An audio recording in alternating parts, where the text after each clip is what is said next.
There's an easy way to solve all this. Do the studies. Show us the data, okay? Then we don't have to have this argument. Then we don't have to deploy all of this psyops, propaganda, defamation, character assassination for those of us who are saying, hey guys, just do your job.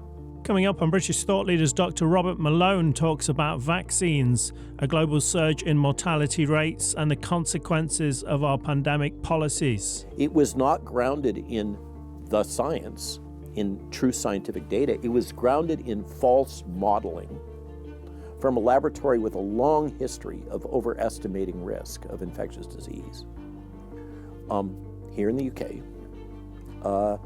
And that was accepted as truth, consensus truth, by the World Health Organization and certainly the Western nations. And it was all a falsehood. Dr. Malone says people in the West were victims of the biggest information war in world history. There was the deployment of the most amazing, coordinated, harmonized, global psyops campaign in the history of the modern world to suppress any dissension and to enforce the propaganda that these were fully safe and effective.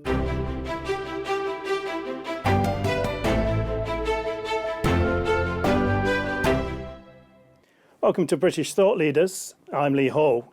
Today I'm delighted to be joined by scientist, author and bioethicist Dr. Robert Malone. Dr. Malone, thank you for joining us. Thanks for having me, Lee. It's a pleasure and always a pleasure to have a chance to work with and interact with Epic Times. You're usually based in the US, but you're in the UK for a special event at our Parliament. Can you tell us a bit about that? So, as many of your listeners and readers know, Andrew Bridgen has been a voice in the wilderness here in the UK in an amazing way. It's really captured the attention of the world and certainly the attention of the United States, his willingness to speak truth to power and suffer the consequences in terms of the Conservative Party booting him out. He's taken a strong stand regarding the state's willingness to obfuscate the data concerning the safety and effectiveness of the SARS-CoV-2 or COVID gene therapy-based vaccine technology and its impact on public health in the UK. And whatever you may think of the topic area in all of its complexity, I think that you have to applaud Andrew for courage in raising the issue against incredible opposition. And so, as you know and your listeners and readers know, Andrew has spoken out a few times in Parliament to amazing response where other MPs have all left the chambers, for instance. And yet the public is in the galleries, beating on drums and wanting to have him heard. And so the strategy came to us. My colleagues in the U.S. and myself were approached about whether or not we would be willing to travel here to the U.K., in my case for the second time, to support Andrew, and in particular to participate in hearings in Parliament in one of the breakout rooms. So we've kind of gotten things organized and arranged, and it's an opportunity for the British people and hopefully MPs to hear an alternative point of view from that which is being promoted by the NHS and the corporate media. Of course, in the lead up to this, we've all been subjected to the usual slander, defamation, character assassination, etc., by various UK outlets, I think Daily Mail and many others. I think the Times is going to be, if they haven't already, put out another article labeling us as conspiracy theorists and far right and the usual pejoratives that are deployed in these kinds of times. But that's the dynamics. We're here to support Andrew, And by extension, we're here to support the people of the United Kingdom, asking for data transparency. That's all we really need, is all of this controversy about the New Zealand data that's come up because of Steve Kirsch and the disclosures from this whistleblower in New Zealand that's now been arrested for the crime of accessing a government database with bad intent or something like that is his crime that he's been charged with. We have all of this ongoing controversy over what the true adverse event profile and rate is of these products and what their true effectiveness is. And all of that would go away if governments would just be open and transparent about the data that they have. The NHS has an excellent database, and they were releasing data regularly, as you recall, and I think also in Scotland, that was many people were relying on as some of the better data available in this very controversial and complex environment.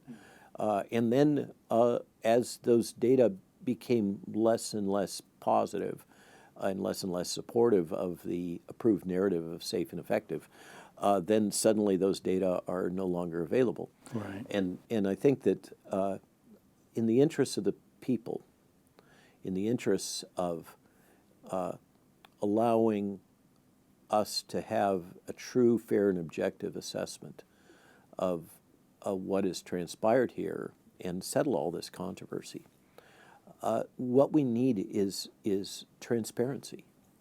Just disclose the data. Of course, it has to be anonymized.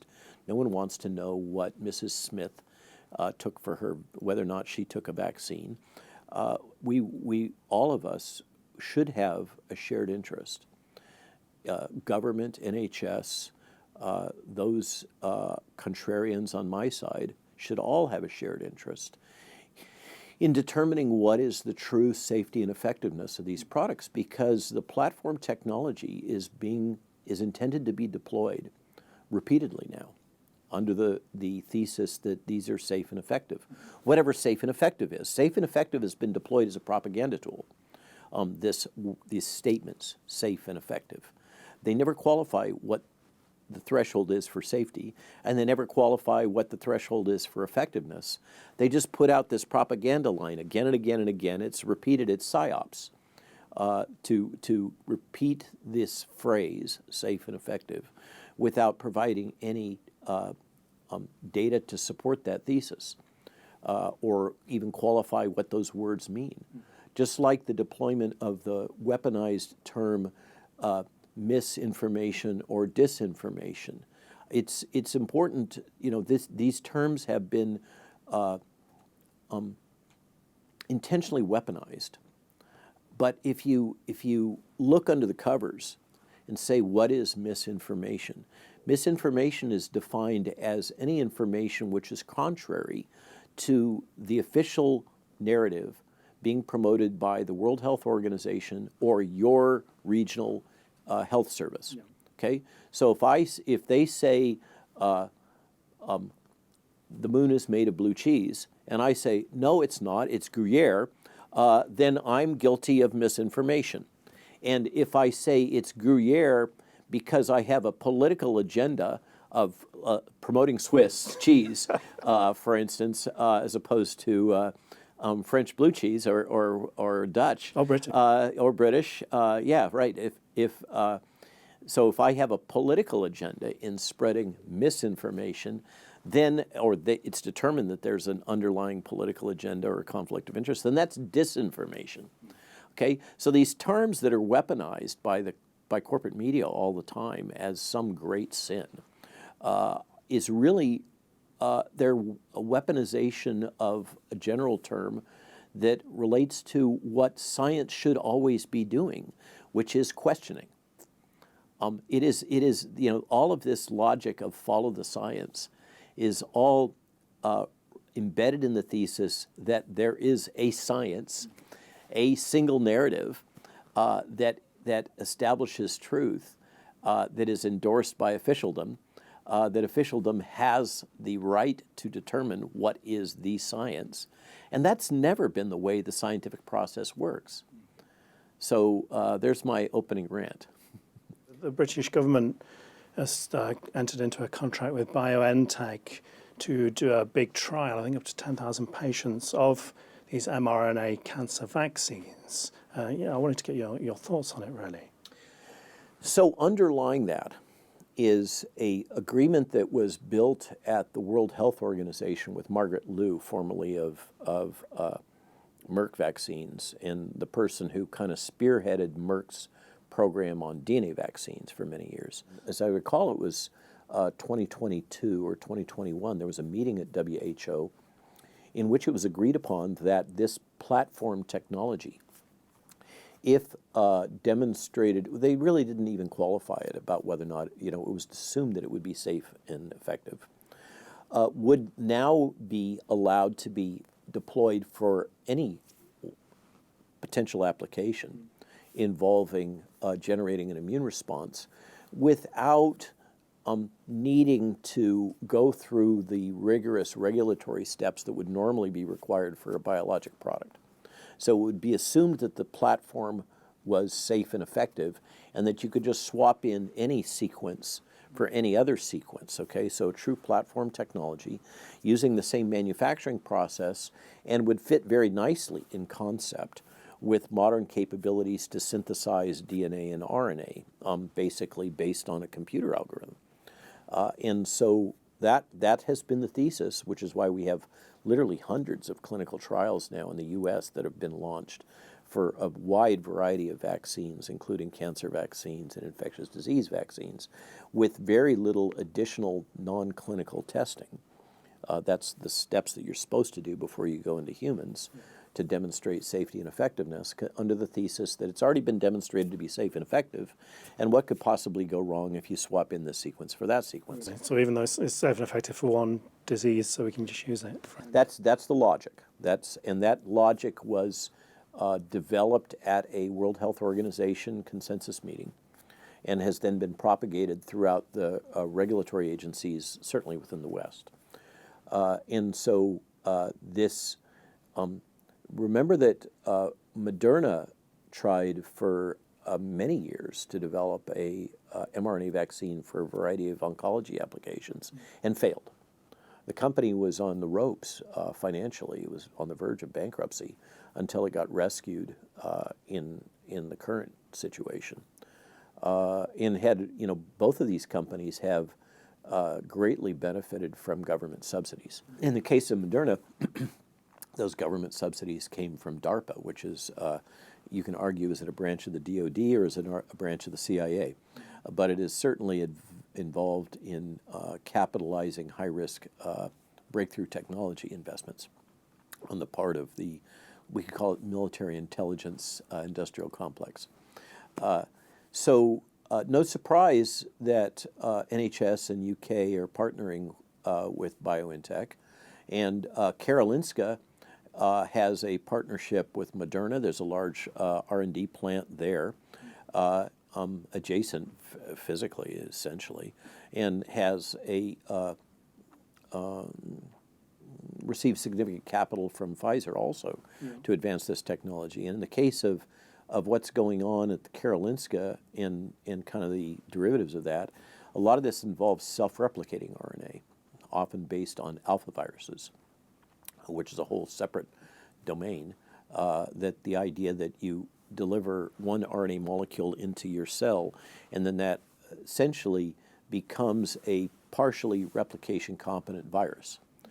It replicates in the cytoplasm to produce high levels of RNA in that particular cell. And that's the next wave of technology that you're going to see deployed here. They're already moving into animals. So in terms of the logic of applying this technology for oncology,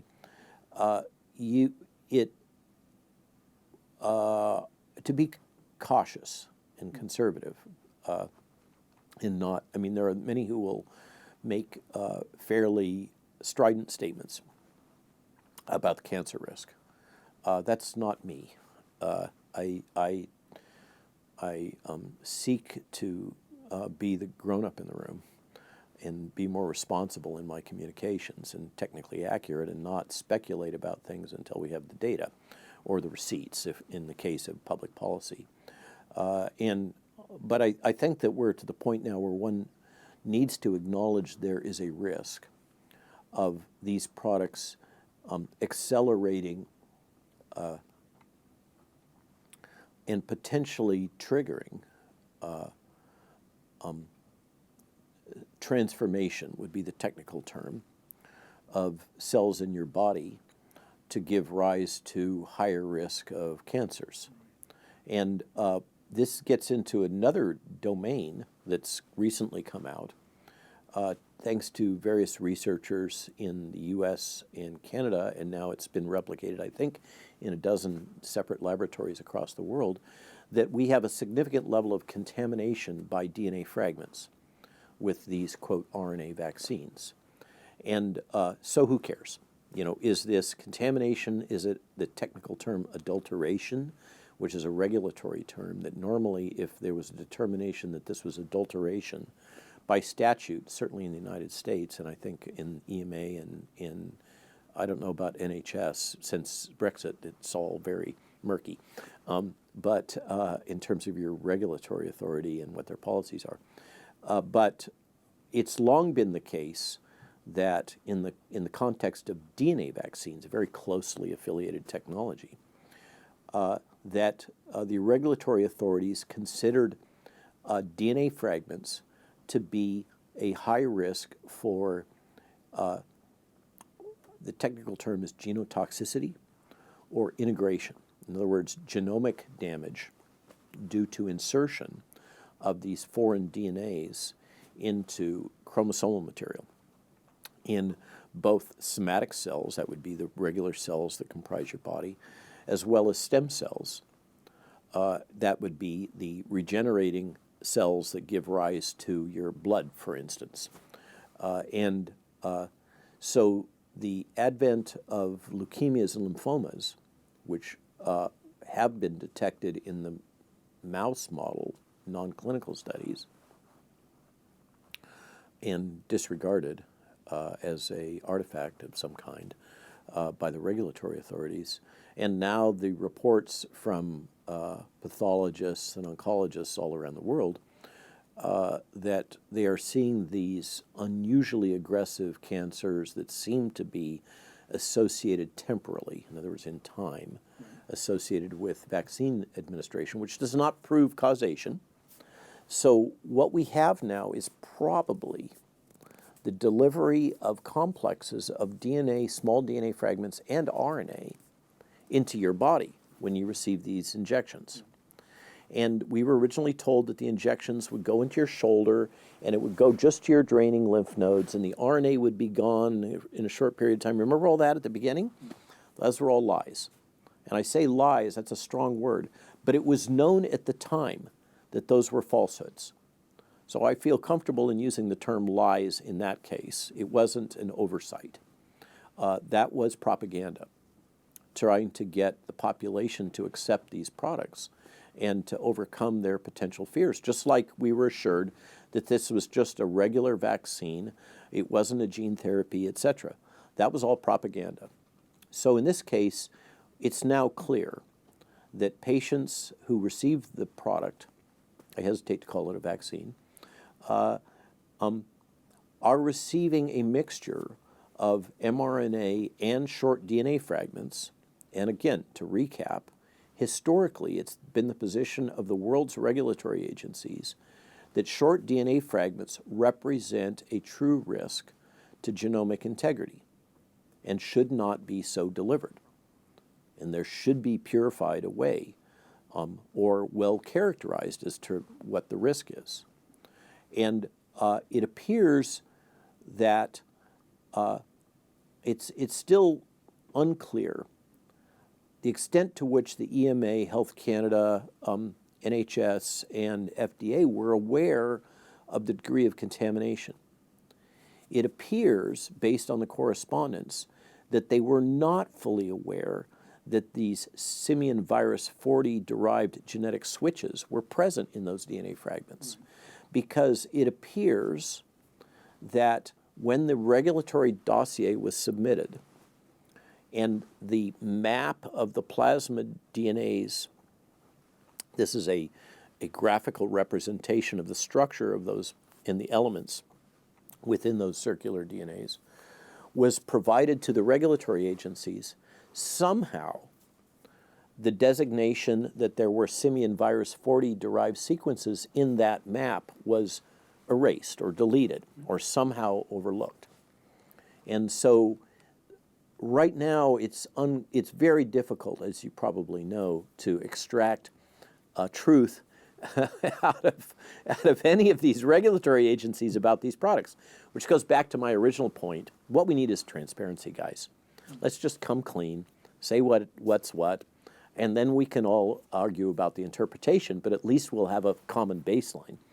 But to the extent that we've been able to obtain commentary, particularly from EMA, Health Canada, and FDA, it appears that they are acknowledging that they're now aware of the presence of the SV40 in the Pfizer product, not in the Moderna product. They are aware of the short DNA fragment contamination issue, again, that was only revealed to the public because of some skilled scientists that do sequencing, basically deep sequencing, on a routine basis for other purposes, and they just ran some of these samples through and said, holy moly, look what we got here. This was unexpected. And then confronted these regulatory authorities, who then finally acknowledged that this was the case.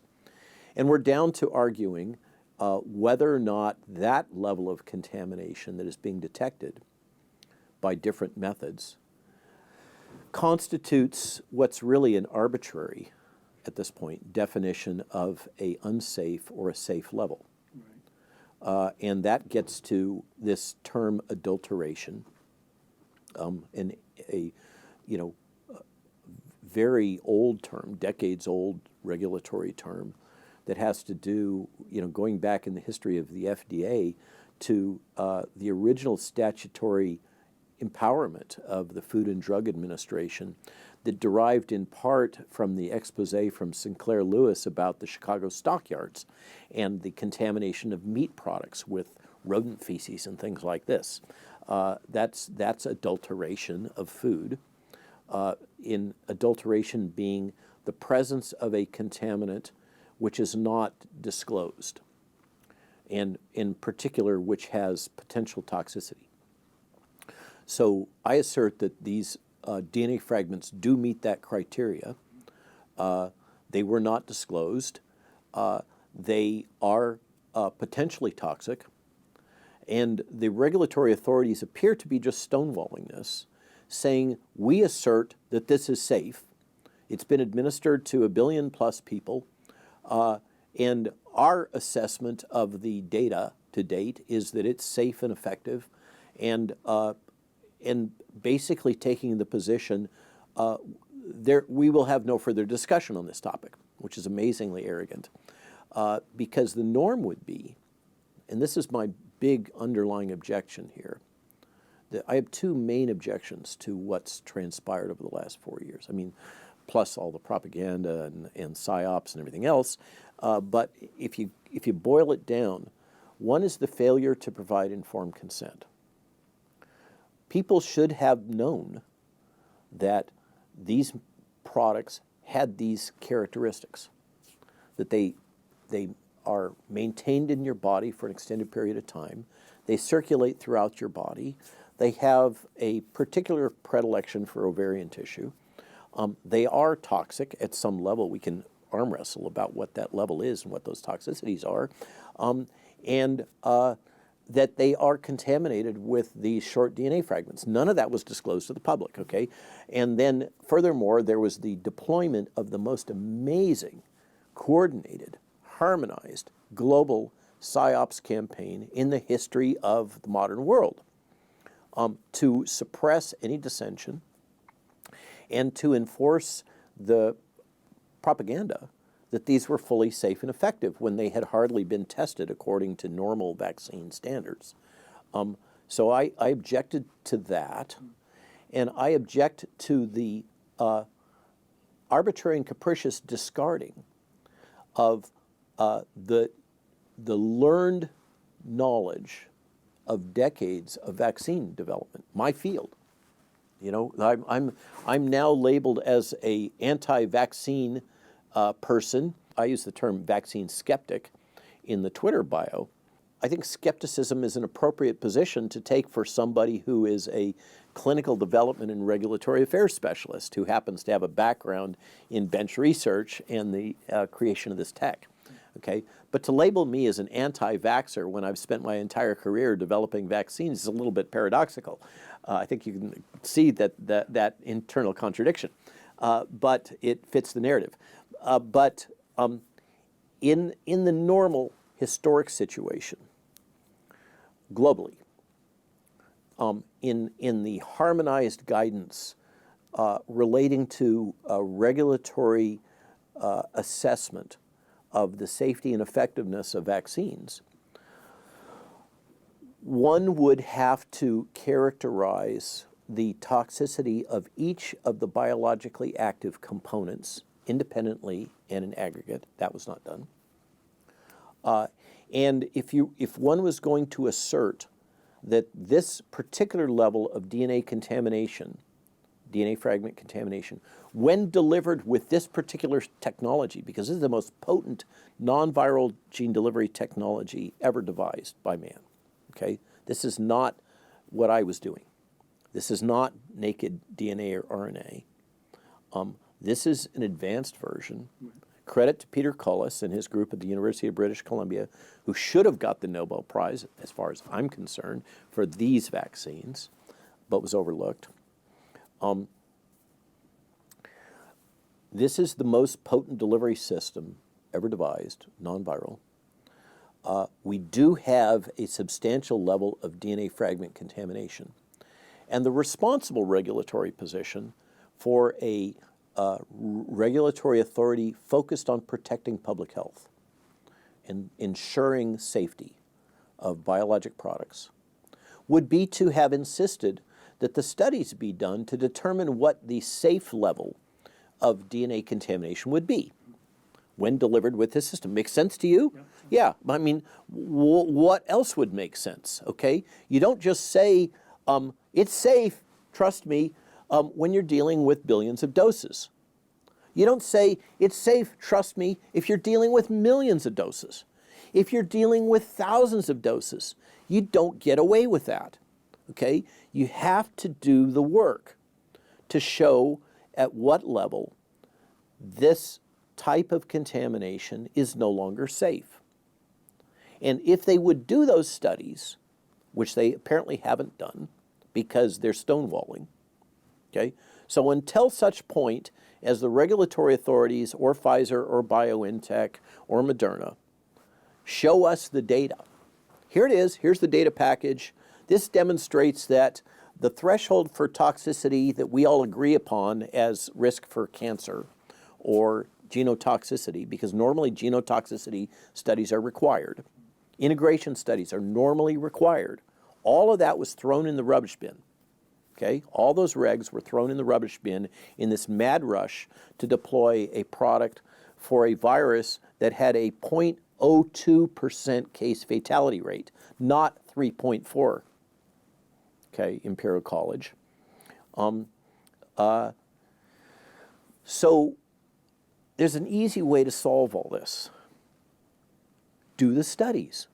Show us the data. Okay? Then we don't have to have this argument. Then we don't have to deploy all of this psyops, propaganda, defamation, character assassination for those of us who are saying, hey guys, just do your job. Do the job that you've always said was your responsibility, that by statute, by legislature is your responsibility. Just do your job and show us the results. And if you show us that with this particular delivery system, this level of DNA contamination is not a substantial risk to human beings for genotoxicity, I say, amen, thank you so much. End of controversy. It's very easy to resolve. Do the work. Don't substitute propaganda for data. You've mentioned several times the psyops and the propaganda. I mean, in the UK, we've heard about this army cyber warfare unit that was deployed against people who disagreed with the pandemic policies. 77. Yeah, including journalists, campaigners, even teachers. You yourself, an expert on vaccines, was blocked from speaking out and was cancelled. Well, I've now had to become an expert in psywar. Yeah. Basically to make sense out of what I've been subjected to and my colleagues. Do you think we've been through an information war? We have been through the most amazingly harmonized psywar campaign in the history of modern politics. I don't think that can be disputed. And credit where credit's due, for those that are experts in this area, and that is their core competence, largely military. I mean, this is fifth generation warfare it's a suite of technologies, in many cases led by the UK, historically, nudge units, etc. A suite of technologies that have been devised for offshore combat in the modern battle space against the likes of Al-Qaeda and the Taliban. And I argue, of course, the history of propaganda in warfare is as long as there's been warfare. But the level of capabilities that modern digital technology enables has not been readily available in the past. Argument is that it was first deployed effectively as a test fire during Arab Spring, in which Twitter, which was designed as a weapon, a cyber weapon, as Facebook has deep ties with the CIA, Twitter had deep ties, obviously, and we've learned a lot about that with CIA and FBI, changing under Elon Musk, one hopes. At least that's the veneer. That suite of technologies is so powerful that if a government chooses to deploy it against its citizens, I argue the concept of sovereignty and personal autonomy become obsolete. They're an anachronism. And clearly, there has been a willingness on the part of the Five Eyes nations, at a minimum, this Western alliance of intelligence agencies, your MI5 and MI6, our CIA and FBI, between UK, Canada, U.S., New Zealand, and Australia, some of the in the English-speaking nations, we could argue about Germany and Austria as also having gone pretty deep into this kind of totalitarian response that we've all observed. But that has clearly been coordinated among the Five Eyes nations. And we have documented evidence, thank you to the British press, for the collusion between the American CIA and British intelligence to suppress information about vaccine side effects, adverse events, under the thesis that any information which would lead people to become vaccine hesitant. I mean, think about the logic here. The thesis is that any information which would cause the citizens of the UK to become vaccine hesitant should be suppressed, whether true or not. Okay? That, if you take that position and turn it upside down, this is a red pill, blue pill, okay? That is essentially justifying a systematic barrier to informed consent. It is a national policy agreed upon by the United States government and the UK government to block informed consent under the thesis that we have a highly lethal virus, false, okay, under the thesis that we have a virus with a 3.4% case fatality rate. We knew very early on this was not the case. Jay Bhattacharya did a study in Stanford for which he was ridiculed, but a rigorous study that has withstood the test of time and got the right number, 0.02% case fatality rate, not 3.4. But under the thesis that we had such a lethal respiratory virus that we had to do something, or we were going to have people dying in the streets, under the thesis that this was such a lethal thing that we had to get something in everybody's arm. Remember, that was another one of the talking points, another one of the propaganda points. None of us are safe until all of us are safe. Everybody's got to take the jab. Okay? Everybody's got to think about the underlying logic. Everybody's got to take the jab. Why? Because if everybody takes the jab, we will get to herd immunity. Because the jab protects from infection and spread. Okay? Those are all lies. We can never get to herd immunity with these products. That was known very early on. Okay? So, and these products do not stop infection and spread.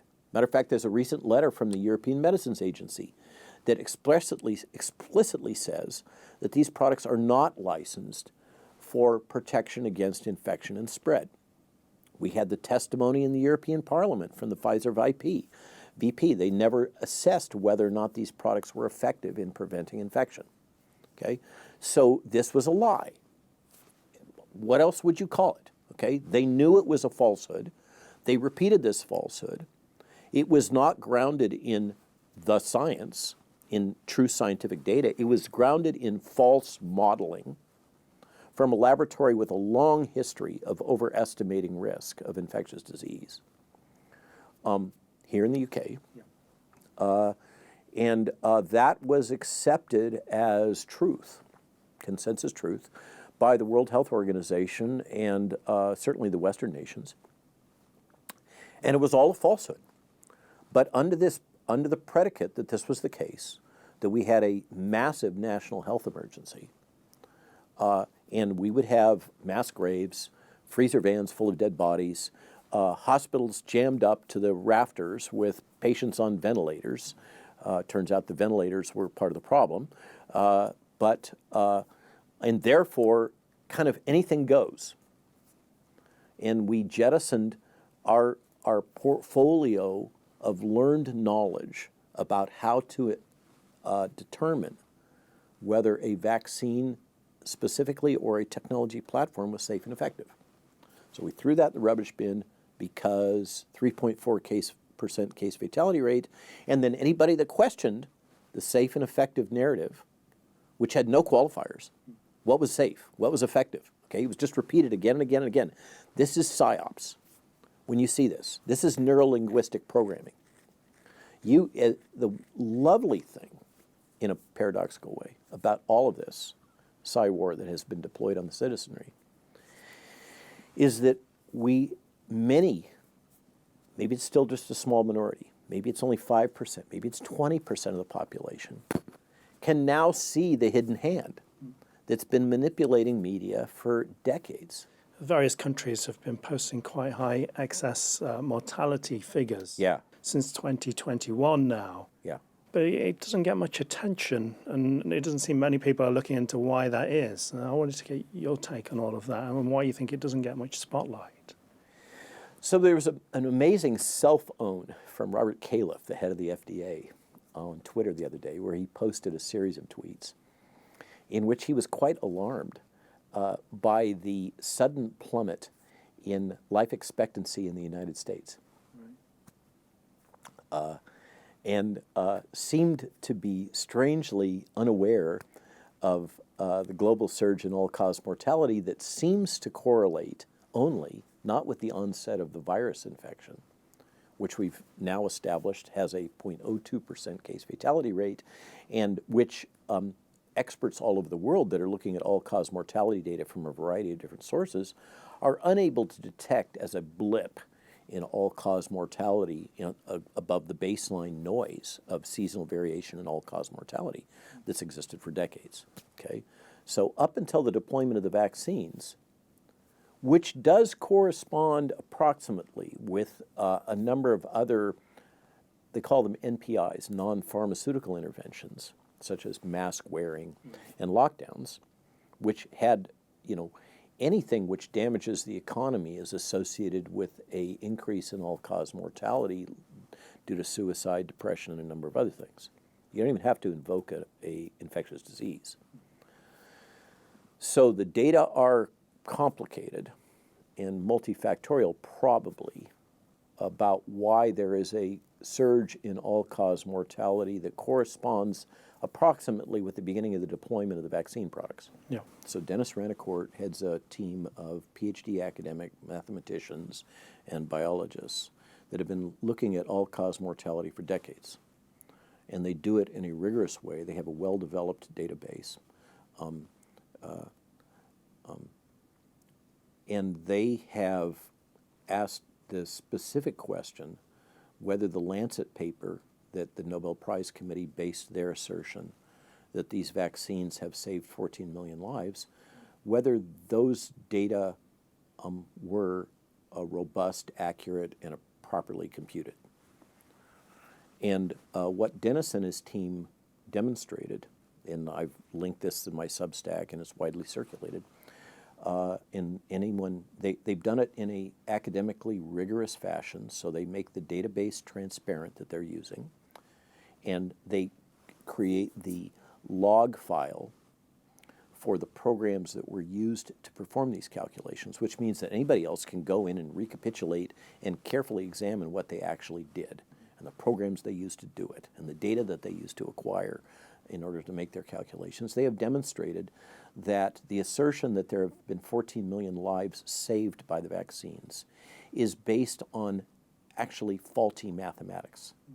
Okay? So there is a fundamental mathematical flaw in that Lancet paper, which remains unretracted, that the Nobel Prize Committee cited in making their award. And then they went beyond that, having discovered this mathematical flaw. Then they applied their toolkit in examining the data that they have accumulated and annotated over decades to assess all-cause mortality. And they document a minimum, what they assert to be excess all-cause mortality attributed to the vaccines of 17 million.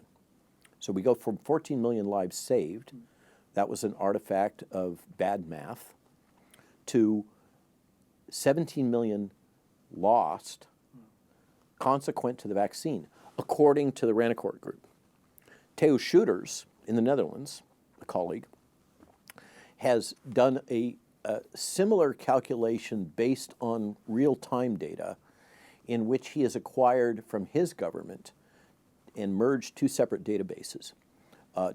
Theo being a well-esteemed molecular virologist immunologist. His current appointment is with a South African university, but he lives in the Netherlands. And what he did was he acquired data from the government on mortality over time in the elderly, because they keep socialist healthcare system, much like here in the UK. They keep excellent records, particularly on their elderly, and they do harmonized vaccine campaigns in nursing homes, in elder care facilities. And so his data are constrained to, I think it's 62 and above, because that apparently is the cutoff for these elder care facilities. And by merging two separate data sets, one being that of the harmonized vaccine campaigns and the vaccines deployed over time, which come in spikes because it's campaigns and it's relatively small numbers, so they can vaccinate their entire elder population in a period of a couple of weeks. And then the excess all-cause mortality data coming from a separate government database. And he's merged those two and shown that reproducibly over multiple vaccine campaigns in this elderly population, you see a surge in the vaccination, and then with something like a 1 to 2 week delay, you see a surge in excess all-cause mortality. Okay?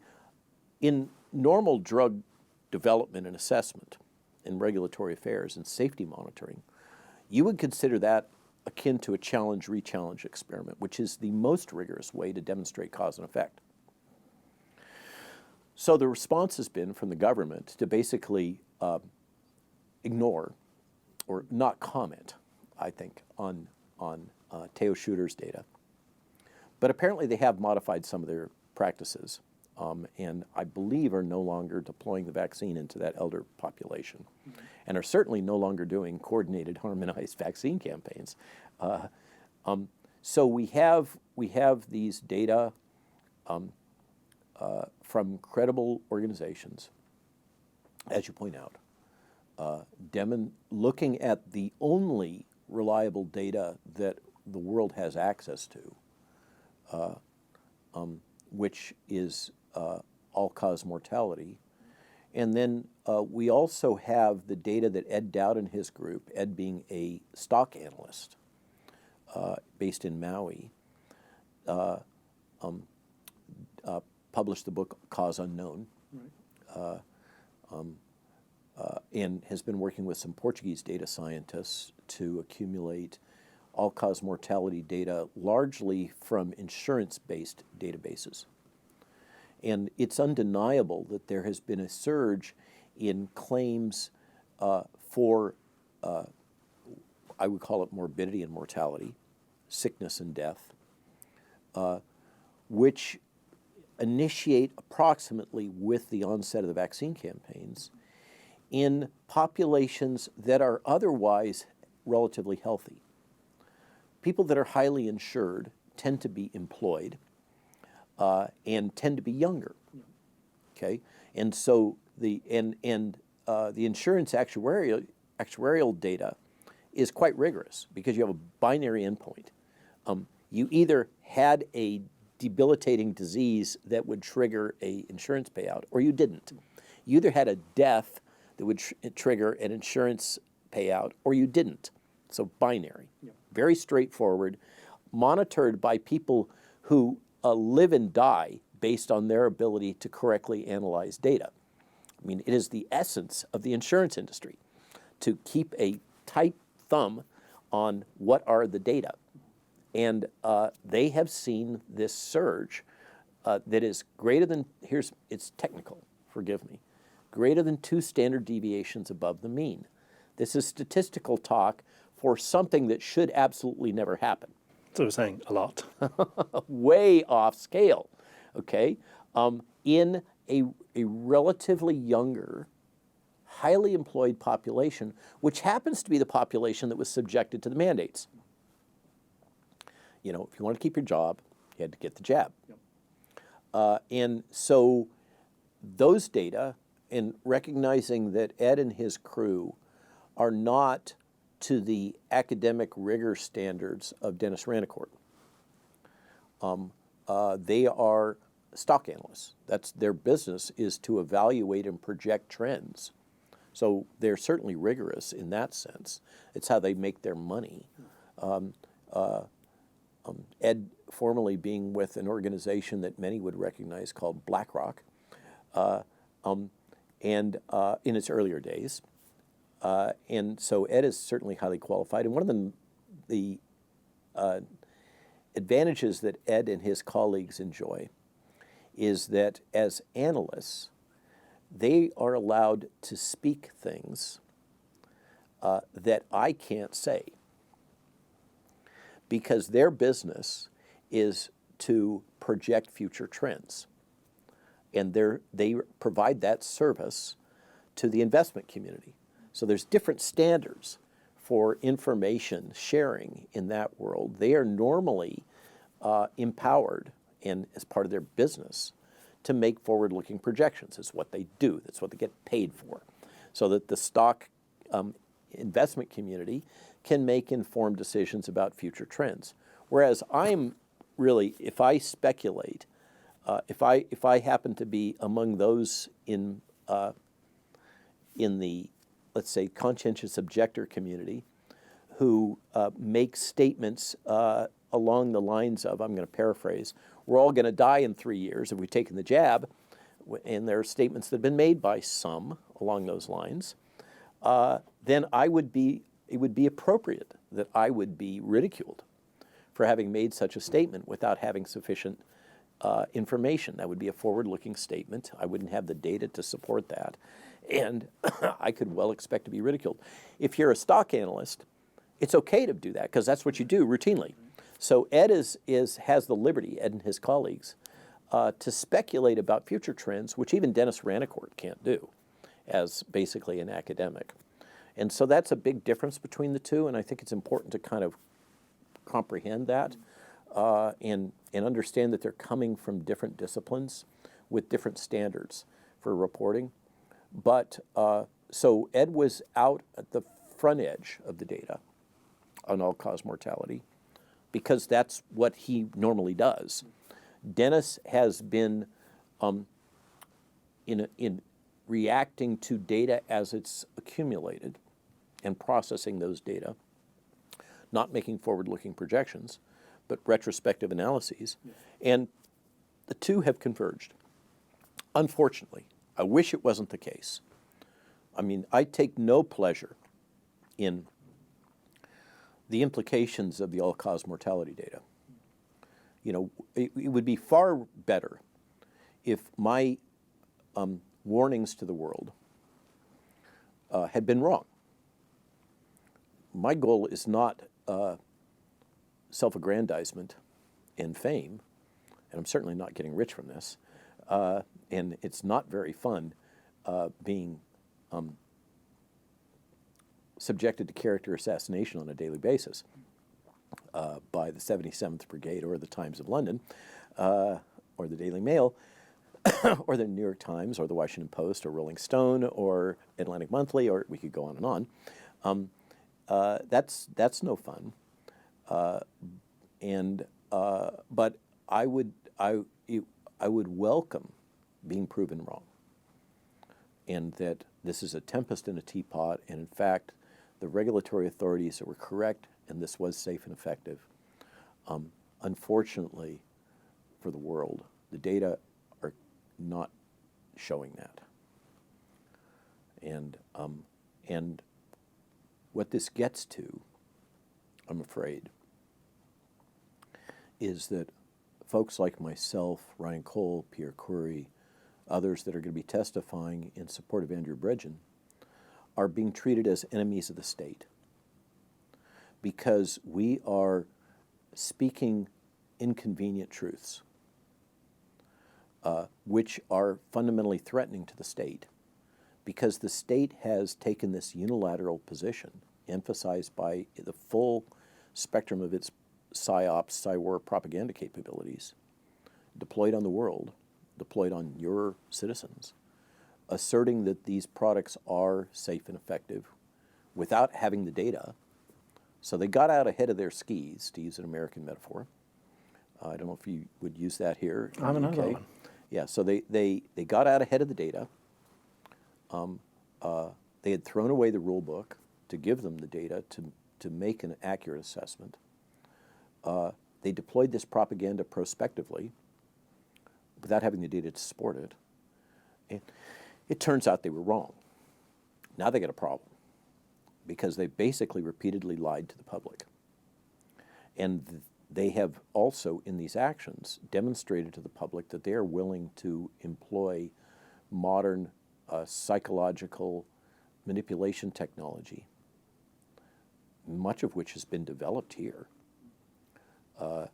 on the citizenry to advance. You know, we can all, this is one of these slippery slopes.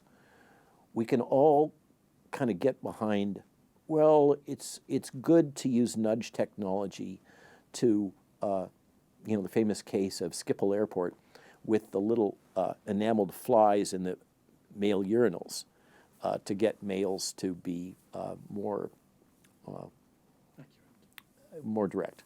And then, well, that's good. That saves money. That advances public health. Why shouldn't we deploy this kind of nudge technology to get people to stop smoking? Makes sense. Smoking causes deaths. Passive smoking is a risk. Nobody, if you're a non-smoker, you don't like to have people smoking in restaurants while you're there. Absolutely, for the public health, we should deploy nudge technology to reduce tobacco use. Well, then, what about global warming or climate change? What about integration of different ethnic groups? You can't watch a BBC program without, or let alone Netflix, without being bombarded by the latest wokeism trends. But that's all nudge technology. That's what it is, okay? Developed right here in the good old UK, and very effective. And then, as I said, when a government gets to the point where they feel that it's acceptable to deploy full-on modern psy-war technology developed for offshore combat against its own citizens, then their ability to come to an informed decision, whether it's about public health or it's about immigration policy or open borders or Brexit or fill in the blank, they no longer have the ability to make an informed decision, because with modern technology, every single thing, every bit of information that they acquire, that they're subjected to, coming through the approved, censorship-vetted GB News, let alone BBC, is government propaganda, has been filtered through a government propaganda lens. And the technology is to the point where it can and does control not only everything you encounter in terms of information, everything you think and feel is manipulated. This has to do with the Dunning-Kruger effect, the Milgram experiment, where most people will respond in accordance with authority figure, so the white coat phenomena. The Dunning-Kruger effect of people think they're smarter than they actually are, and all the ancillary derivatives of that. People are like clay to be molded when subjected to neurolinguistic programming and other modern psychological manipulation technologies being deployed by the government. And what's, I think I infer that the Western governments and the European Parliament, and Barack Obama made an explicit speech about this at Stanford at the Hoover Institute, that paradoxically, in order to protect democracy, we must have censorship. We must deploy this psyops technology, this technology designed for offshore combat to counter the Taliban and Al-Qaeda, and name your latest group. I don't want to get into the Gaza conflict. Matter of fact, I will. One of the things that I find most fascinating about the Gaza conflict is we have two highly developed psy-war capabilities going head-to-head on the world stage. Hamas and the IDF. They are both extremely skilled at psy-war. And they are punching it out. And you can see that. The most tangible expression I've seen of that was the New York Times headlines about the missile that landed on the hospital. Remember that? Okay? And the New York Times was flip-flopping in real time, which I argue is an illustration of the problem of corporate media that has become entrenched in the logic of advocacy journalism. That old school journalism, like the Epoch Times practices religiously, much to its detractors' attacks, in modern journalism, objective reporting is considered passé. And what young journalists are taught now in J school is advocacy journalism, which I argue is a euphemism for propaganda.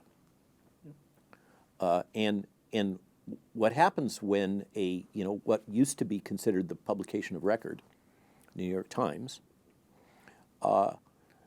becomes captured by the logic of advocacy journalism, is that they can find themselves on the wrong side of an issue quite quickly.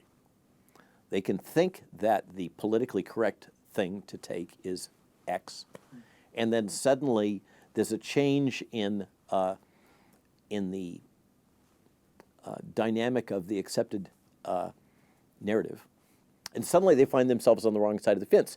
Whereas if they had been just objectively reporting the facts in the old school way, they wouldn't have a problem when the narrative shifts, because they're not reporting from the standpoint of reinforcing the narrative, they're reporting from the standpoint of reporting, right? What actually transpired, and trying to get to the underlying storyline of what transpired and why, rather than trying to promote some narrative that advances a particular cause.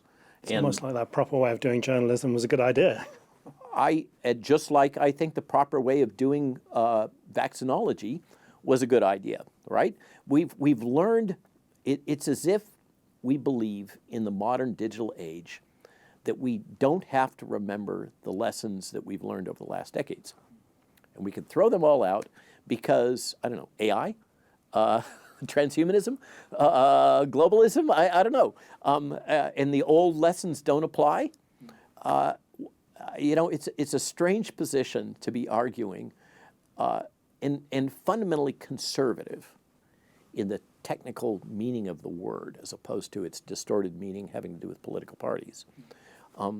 It is fundamentally conservative to say, don't forget the lessons of the past as we move into the future.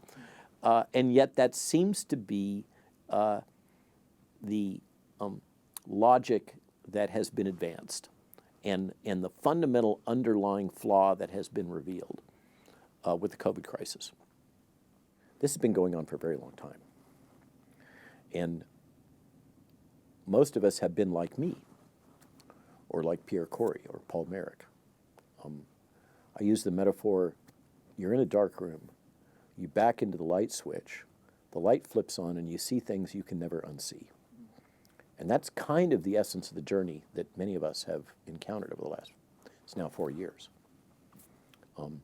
where I cannot listen to CNN or read the Washington Post or the New York Times without being acutely aware of how deep the propaganda is. I mean, this is one of the blessings of Epoch Times, which in the States has risen to the point of being the fourth largest print publication, newspaper in the United States. Stunning. Behind Wall Street Journal, New York Times, and Washington Post is little old Epoch Times. And why? Because this startup that was originally basically a bunch of Chinese dissidents writing to other Chinese dissidents, but subscribing to traditional journalism, has become one of the few outlets, other than the ragtag alternative media represented by the likes of Joe Rogan, which is a huge threat, or now Tucker Carlson, to the Trusted News Initiative. I mean, they explicitly acknowledge it. Epoch Times represents a strange throwback to an earlier world where journalists believed that their mission was to objectively report on underlying truth to the extent that they could perceive it, given all of the cloud of propaganda that we're surrounded by. So I congratulate you, and thank you. Thank you for the opportunity to be here and to share this time with you and with your viewers and readers. I hope that I've helped convince a tiny fraction of the UK population that I am not a bomb-throwing crazy man, and I am not an anarcho-capitalist, but I find the logic of Millier and the ANCAPs to be fascinating, because it's a different frame of reference to look at our world, one that is truly revolutionary. And I fear, as I look through that lens, that those of us that will be testifying today in support of Andrew Bridgen are being perceived and treated as enemies of the state for the crime of questioning the safety and effectiveness of a mandated novel genetic therapy technology that has been deployed in billions of doses across the world. Dr. Robert Malone, thank you for joining us. Thanks for having me.